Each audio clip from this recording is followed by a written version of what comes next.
PhD course work की class में today is our lecture on citations, जिसको हिंदी में उद्धरण कहते हैं। और हम जब रिसर्च राइटिंग करते हैं, कोई पेपर बनाते हैं या डिसर्टेशन लिखते हैं, तो हमें जो सोर्स मटेरियल का जिन उपयोग करते हैं हम, तो हमें बहुत ही ईमानदारी से उस सोर्स के ज्ञान को आभार प्रदान करना चाहिए।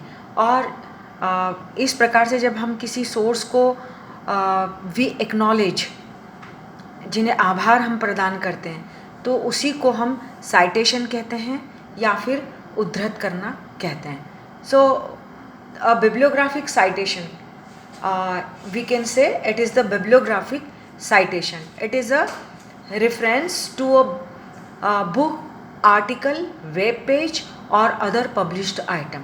जो भी आपने प्रकाशित सोर्स मटेरियल यूज़ किया है या वेब पेज से आपने कोई जानकारी ली है या फिर कोई किताबों का, पुस्तकों का, ग्रंथों का आपने उपयोग किया है, तो उसमें आपको बिब्लियोग्राफिक साइटेशन या उद्धरण या रेफरेंस वो आपको डालना ज़रूरी है। इसी को हम जो है साइटेशंस या उद्धरण बोलते हैं। So it should supply the detail of identify the item.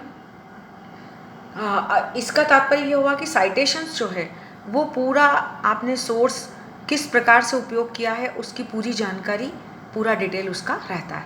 So different citation system and styles are used in the scientific citation, legal citation, prior art and the humanities. ये अलग अलग जब किस प्रकार से उसे हम जो है यूज़ करते हैं लीगल साइटेशन को, उसके बारे में बताया। So types of the citation, come to the next page. Types of the citation, number 1 full citation. Full citation का मतलब क्या हुआ कि फुली आइडेंटिफाइज और reliable source and where applicable the place in that source. For the example, इधर example देखना आप, जिसे इसमें हम यूज़ करेंगे। देखिए आप यहाँ देख रहे हैं, ये उदाहरण दिया है यहाँ पर कि स्रोत को पूर्णतः पहचान के रूप में लिखते हैं। मतलब आपको पूरा ऐसा साइटेशन लिखना है कंप्लीट, फुल्ली, कि जिससे पता चले, पहचान, आइडेंटिफिकेशन पूरी हो सके कि आपने उस कौन से सोर्स का उपयोग किया है, उस सोर्स के बारे में पूरी डिटेल। फॉर द एग्जांपल, जैसे रॉल्स जॉन की कोई बुक का हमने उपयोग किया है, जॉन रॉल्स, तो हमने लिखा है रॉल्स जॉन, फिर उसके बाद में लिखा है बुक का नाम, the name of book, a theory of justice, ठीक है ना। उसके बाद में ये बुक कहाँ से छपी थी, Harvard university press, and the year 1971, और उसका पेज P1 या पेज 1, इसको बोलते हैं फुल साइटेशन। ऐसे साइटेशन सामान्यतया फुटनोट में प्रयोग करते हैं, बट फुटनोट जो है वो भी आगे हम देखेंगे किस प्रकार से उपयोग में आता है। Inline citation, any citation added, यहाँ से अच्छे से दिखेगा आपको, any citation added close to the material it supports, for the example after the sentence और द पैराग्राफ। इनलाइन मतलब जैसे पैराग्राफ के, है ना, इसको APA भी बोलते हैं, APA सिस्टम, अमेरिकन सिस्टम भी कहते हैं इसको। जैसे इसमें आपको कोई सेंटेंस के नीचे ही देना है, बहुत जैसे इम्पॉर्टेंट, आपने ऋग्वेद का कोई श्रुति उठा लिया है ना, या कोई श्लोक उठा लिया फॉर द एग्जाम्पल, अब उसके अंदर आपको बिल्कुल नीचे जाकर के आप फुटनोट में दोगे तो वो अच्छा नहीं लगेगा, फिर नंबरिंग करनी पड़ेगी। और आपको ऐसा लग रहा है कि कोटेशन आपने किसी अच्छे कोई बड़े व्यक्ति का इस्तेमाल किया है, यूज़ किया है, उपयोग किया है, तो उसको आपको वहीं की वहीं दे देना चाहिए, है ना। तो इस प्रकार से कोटेशन के बाद में भी आप जब साइटेशन देते हैं, या after you put your references after writing the half of the paragraph और the 4 to 5 lines, so it is called the inline citation. ऐसी स्थिति में हम उसको inline citation कहते हैं, जो पैराग्राफ या फिर उसके फुटनोट के रूप में होता है। अब नेक्स्ट है जिसमें हम आगे और पढ़ते हैं, शॉर्ट साइटेशन। दिख रहा है आपको नहीं? हैं शॉर्ट साइटेशन। शॉर्ट साइटेशन में क्या होगा? It is an inline citation in a source where specific information can be found without giving full details of the source. अब शॉर्ट साइटेशन कैसे देते हैं? जैसे अभी फुल साइटेशन दिया आपने, कभी कभी शॉर्ट साइटेशन जैसे रिपीट हो रहा है, वो रेफरेंस बार बार रिपीट हो रहा है, तो आपको दूसरी बार आ गया, ये देख रहे हैं आप, जैसे ये दूसरी बार आ गया रॉल्स जॉन की बुक का रेफरेंस, तो आपको बार बार या तो हम आई बिट कर देते हैं, पर आई बिट उस जगह में कर देते हैं पूर्वोक्त, तो उसको हिंदी में बोलते हैं, परंतु आपको पैराग्राफ के अंदर ही देना है, तो you have to put this short citation in between the paragraph, so it is called a short citation. चौथा इसका नंबर है, टाइप है in text attribution. It involves adding the source of a statement to the article text, है ना। Generally जो है हम आर्टिकल टेक्स्ट में इसका उपयोग करते हैं। जैसे आर्टिकल से कोई आप ले रहे हैं, कोई एक पैराग्राफ ले रहे हैं, नाम ही उसका है टेक्स्ट एट्रीब्यूशन, तो पूरे आर्टिकल में से कोई एक पार्ट आपने लिया, ठीक है ना, तो उसको जब आप साइटेशन के रूप में उपयोग करते हैं, so it is called the in text attribution. जैसे जॉन्स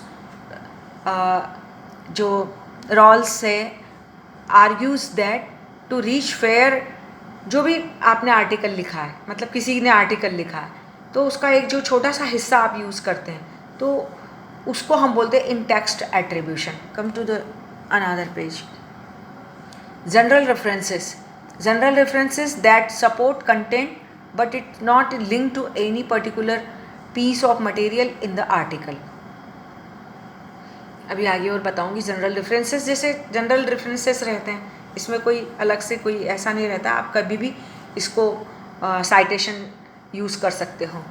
साइटेशन फॉर बुक्स, अब एक एग्जांपल मैं आपको बताना चाहती हूँ कि किस प्रकार से बुक में, मान लो कोई बुक आपने सोर्स के रूप में ली है, अब उसको आप कैसे उद्धृत करोगे आपके रेफरेंसेस के रूप में, या आप साइटेशन उस बुक का कैसे लिखोगे। जैसे D.N. झा की बुक से आप कुछ लिख रहे हो, ठीक है ना, तो उसका साइटेशन आप कैसे लिखोगे।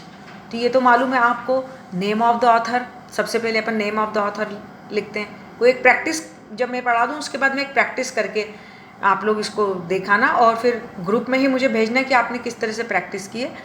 जैसे name of the author, name of the author क्या है? D.N. झा, तो अपन पहले क्या करते हैं, जो सरनेम है वो पहले यूज़ करते हैं, तो झा D.N., ठीक है ना।